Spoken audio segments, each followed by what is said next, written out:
Au XVe siècle, Sohan, un jeune garçon de presque 16 ans, vivait dans une petite maison avec ses parents. Étant assez timide, il n'avait pas beaucoup d'amis, mais pouvait au moins compter sur Lilith, sa meilleure amie. Sohan travaillait d'ailleurs dans la ferme de sa famille. Il aidait Lilith et ses parents à vendre leurs récoltes au village. Mais Sohan cachait ses véritables sentiments à Lilith. En réalité, il était amoureux d'elle, mais n'osait pas lui dire, de peur de gâcher leur amitié. Il savait que les sentiments de Lilith à son égard étaient différents des siens. Un jour, des bandits ont commencé à voler les récoltes des villageois, et plus le temps passait, plus ils étaient nombreux à venir dans la région pour cela. Les vols s'étaient étendus autour du village jusqu'à ce qu'ils atteignent les quelques fermes les plus reculées. Quelque temps plus tard, les bandits sont revenus, mais cette fois, avec beaucoup plus d'hommes. Ils avaient pu couvrir une grande zone du village et avaient décidé de détruire tout ce qu'ils pouvaient, ravageant des maisons, tuant les hommes, les femmes et les enfants se trouvant sur leur route. Ce jour-là, Sohan était de repos et se trouvait chez lui avec ses parents. Mais alerté par les hurlements des villageois, il regarda par la fenêtre afin de voir ce qu'il se passait et vit que les bandits ravageaient le village tout entier. Ses parents et lui avaient réussi à s'enfuir de leur maison avant d'y subir une attaque. Sohan savait que l'heure était grave et ne pensait qu'à une seule chose, retrouver et sauver Lilith, l'amour de sa vie. Malheureusement, ses parents n'étaient pas de cet avis. Ils ne voulaient pas que leur fils se mette en danger. Son père l'entraîna de force avec lui et la famille s'éloigna du village.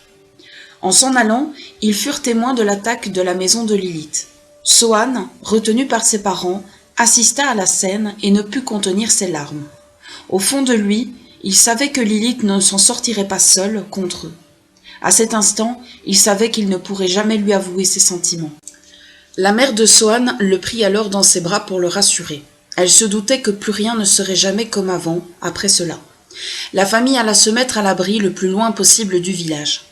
Quelques jours plus tard, Sohan, étant désemparé, prévenait ses parents de son départ. Il allait retourner seul dans le village à la recherche de son amour perdu. Il s'en voulait terriblement de l'avoir laissé affronter cette attaque toute seule, même s'il n'avait pas eu d'autre choix que de s'enfuir.